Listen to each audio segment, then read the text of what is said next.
on est ravis effectivement qu'il y ait beaucoup de monde ici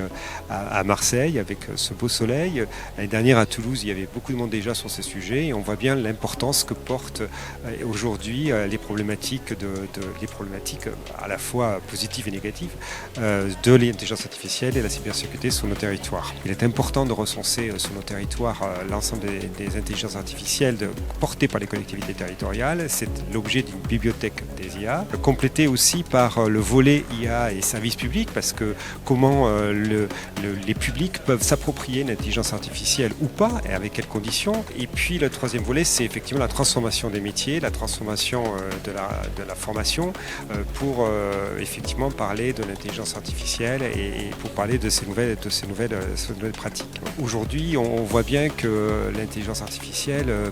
elle est en train de révolutionner nos façons de se former, des façons de vivre, de penser, à la fois pour les publics que sont les publics des entreprises, des startups, mais aussi des citoyens. Et les collectivités, elles doivent s'adapter avec effectivement les lois qui ont été mises en place au niveau européen. Pour citer la dernière, c'est l'IA Act, qui est un texte formateur qui va réguler finalement les intelligences artificielles au niveau de cas d'usage bien précis pour permettre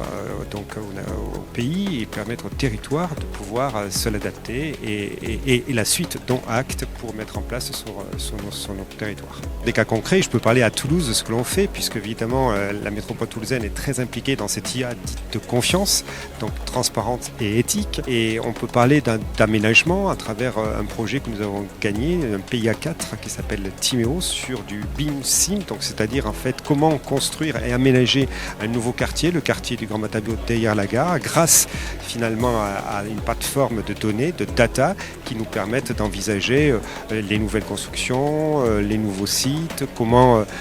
finalement vivre mieux demain son quartier, comment répondre aux exigences écologiques, comment répondre aussi aujourd'hui aux exigences de la construction. Et ça, c'est une nouvelle façon de penser, c'est une nouvelle façon de construire, c'est une nouvelle façon d'aménager, et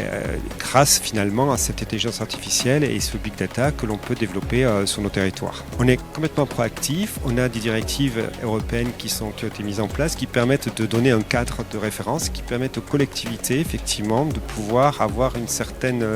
liberté, une certaine aussi souveraineté sur l'ensemble de leurs données. On est très attaché, notamment dans tous les territoires, mais à Toulouse aussi, à la souveraineté des données. On travaille à Toulouse dans un autre domaine sur une 5G souveraine qui sera mise en place effectivement dans le cadre d'un projet d'expérimentation européen. Tout ça fait partie d'une politique que les territoires tiennent à vraiment continuer à élaborer avec les citoyens, parce que rien ne se fera sans l'ensemble des citoyens, sans l'ensemble des entrepreneurs, des start-upers qui font partie de l'écosystème des territoires.